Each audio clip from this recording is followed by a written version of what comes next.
I have a friend named John Corcoran, who's an investment banker in Boston. And John is the one that actually called me and said, word is on the street that WCW is for sale. And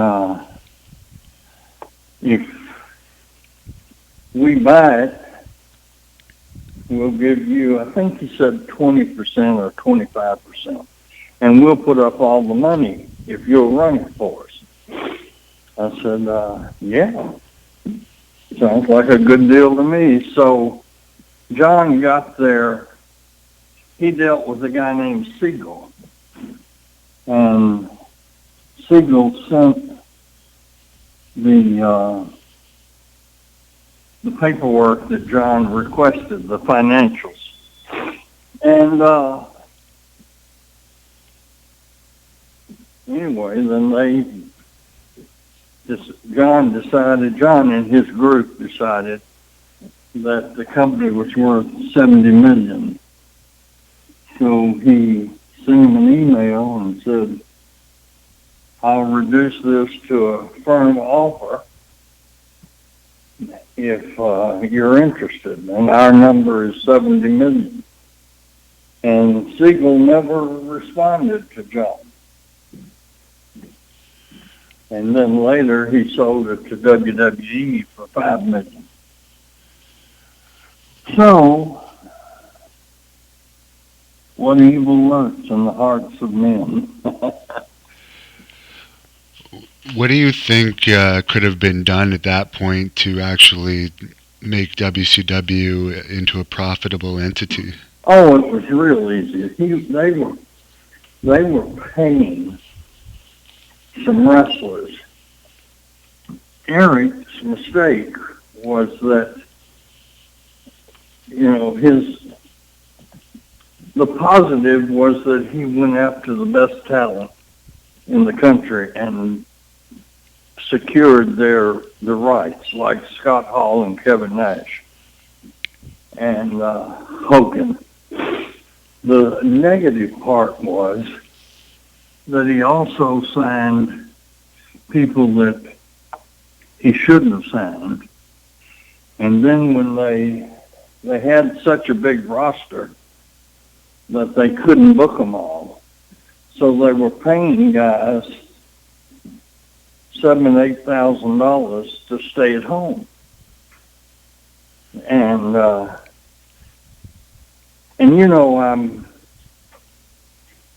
I'm 75, so I don't remember like I used to, but it seems like that the WCW payroll was just out of hand.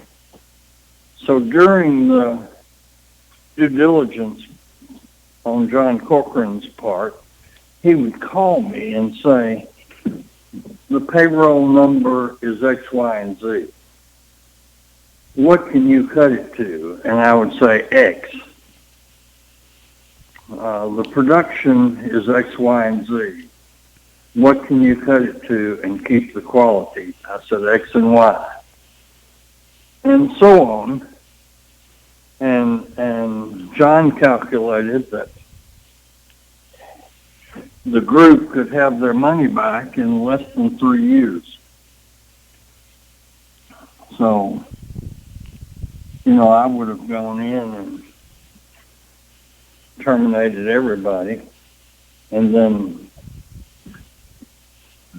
sit down with the ones that I wanted to and negotiate new contracts on more reasonable terms. And WCW's collective thought was, well, if we let these guys go, they'll all go to work for Vince. And my response to him was, great, then Vince will go broke instead of you. Yeah. Because, if you're in the automobile business and you place an order for enough motors to last you for 100 years, you'll go broke. You don't do that. You just get enough motors to meet your production demand. And so basic, just common sense business, WCW didn't do it. And the North Tower, which is the corporate part, knew nothing about wrestling. And so all Eric had to tell them was, you don't understand, this is the way the wrestling business works. So AOL got involved and said, we don't need wrestling. Do you think if it had been profitable when AOL took over, that they still would have said they don't need wrestling? I mean, you know,